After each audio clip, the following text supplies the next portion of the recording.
Dakle, govorimo o točki broj 13, tiče se izvršenja proračuna, pa evo, imam nekoliko minuta za prije svega iskomunicirati neke stvari prema našim građanima, jer mi zaboravljamo često kad prođe sat ili 2 sata ili 3 sata sjednice gradskog vijeća, mi zapravo zaboravimo da nismo mi ovdje bitni. Bitni su naši građani. I zaboravimo da ti isti građani nas gledaju, Bogu hvala, putem televizijskih kamera. Dakle, prate ono što ćemo reći, pa ako imamo sreće možda možemo i ukazati na nešto što oni ne bi inače imali prilike shvatiti i razumjeti. A naša dužnost je zapravo da to učinimo za njih. Proračun je temeljni instrument planiranja u poduzećima, pa tako i u gradskoj upravi, odnosno jednom gradu kao lokalnoj samoupravnoj jedinici. Proračun prisiljava jednu organizaciju da unaprijed učini numeričku kompilaciju očekivanog toka novca, troškova i prihoda, kapitalnih izdataka itd. Sad, ovdje govorimo o zaključku o utvrđivanju polugodišnjeg izvještaja o izvršenju proračuna grada Pule za 2020. godinu. To znači ono što je planirano, izvještaj nam govori ono što je planirano za period od tih prvih 6 mjeseci, pa šta je onda zapravo bilo realizirano.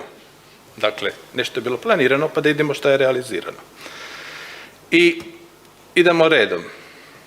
Imate na stranici 161 toga dokumenta, na primjer, nešto što je mene osobno jako šokiralo, a volio bih da mi netko objasni.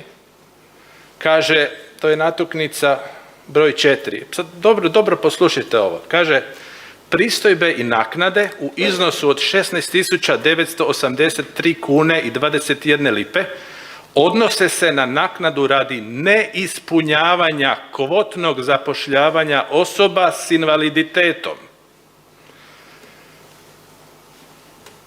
To je velika sramota za grad Pulu i za gradsku upravu, zato što, evo, tu vidimo da nije grad, da gradska uprava nije bila u mogućnosti ispuniti kvotu zapošljavanja osobe sa invaliditetom.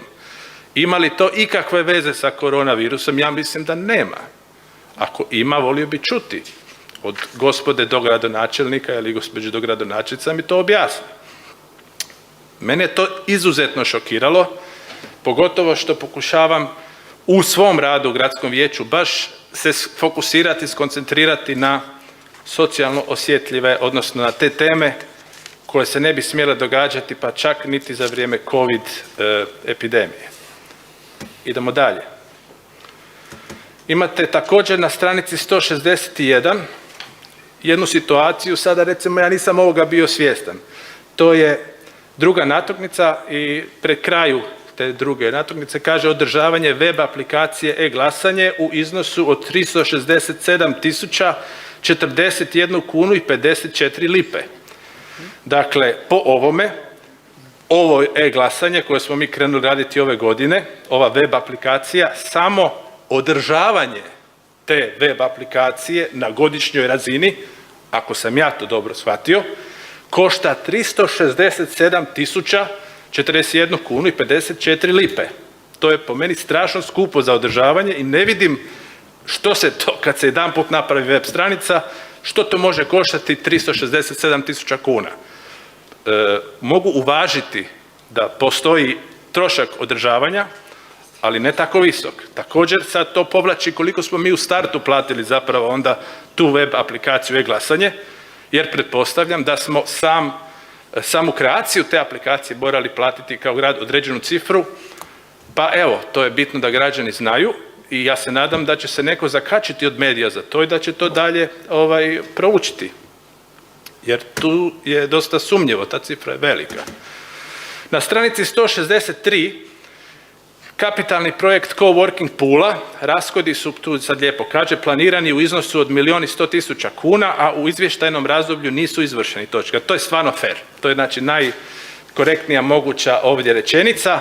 S obzirom da, ako ćete se gospodine predsjedniče gradskog vijeća sjetiti, Mi smo u rebalansu proračuna, dakle za ovu tekuću godinu, od namijenjenih 1.100.000 kuna srezali 850.000 i to smo čuli u medijima, ali smo zaboravili da razlika između 850.000 i 1.100.000 je 250.000 kuna. E sad, s obzirom da ovdje kaže da u izvještajnom razdoblju ništa nije izvršeno, nula, moje je logično pitanje, a gdje je tih 250.000 kuna koje mi nismo srezali? Na stranici 179 kapitalni projekti obnova kupališta Stoja, to je građanima Pule, Puležankama i Puležanima jako bitno, pa recimo ovdje čisto za informaciju, kaže rashodi za izvršenje projekta planirani su u iznosu od 3.225.000, izvršeni su samo 11,80% u iznosu od 380.591 kune i 69 lipa. Drugim riječima, ljudi ne vole brojke jer su im to dosadne, ali samo možemo reći 11%, znači 10%, 1/10, malo više od toga je izvršena u pravcu obnove kupališta Stoja.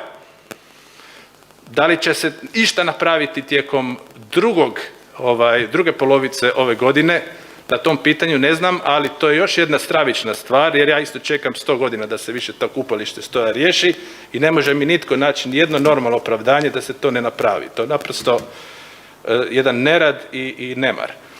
Imate dalje na stranici 183 izgradnja nove zgrade dnevnog centra za rehabilitaciju Veruda Pula, planirano 1.000.000 kuna, izvršeno 0 kuna.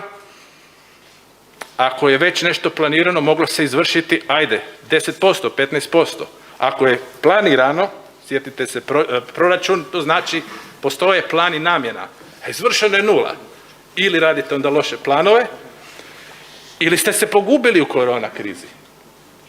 Korona krizi, ja razumijem da je to vrlo zahtjevno, ali ne možete se do te mjere pogubiti da se skamenite, da kažete 1.000.000 kuna smo planirali, nećemo izvršiti ništa, ne znamo, to daje određenu nesigurnost među građane i kod mene osobno. Onda imate stranicu 183, kapitalni projekt ulaganje u osnovne škole, planirano za 2020. godinu 2.100.000 kuna, slušajte ovo dobro, izvršeno 5.699 kuna, 0,27%. Manje od 1%, kapitalna ulaganja u osnovne škole. To isto ne vidim baš korelaciju sa koronavirusom, više vidim kao hvatanje magle. Korištenje koronavirusa da se ne ulaže u osnovne škole. Ima još samo par kratkih. Recimo, netko je spomenuo ranije izgradnju sklonište za životinje, evo tu sve jasno i glasno piše. Planirano je bilo 2.500.000, izvršeno je 15.581 kunu. To je 0,62%. Nula, to nije niti 1%. I imam tu još par, da, to sam već rekao za osnovnu školu. Imam još samo nekoliko primjera. Stranici 195, na primjer. Ovo je dobar primjer. Stranica 195, natuknica broj 2 kaže novorođenačka naknada, rashodi su izvršeni u iznosu od 154 kuna za prigodne novčane pomoći u iznosu od 1.000 kuna za svako novorođeno dijete.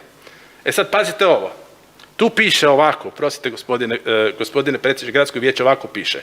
1.000 kuna za svako novorođeno dijete, u zagradi 172 korisnika.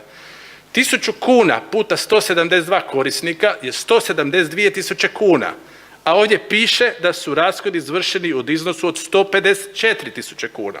Znači tu matematika, ne znam ko je to pisao, ali matematika vam tu ne funkcionira.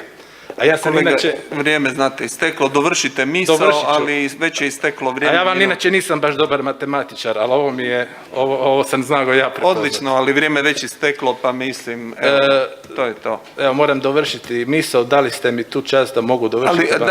Znam, ali već kad niste inspirirana, isteklo je vrijeme već minutu, znači zahvaljujem. Javit ćete se za pojedinačnu raspravu. Evo, samo ću reći za zadnju rečenicu, sanacija zgrade društvenog centra Rojc, planirano u ovoj godini 8.570.000 kuna, izvršeno 400.000, 4,67%. Odlično, može.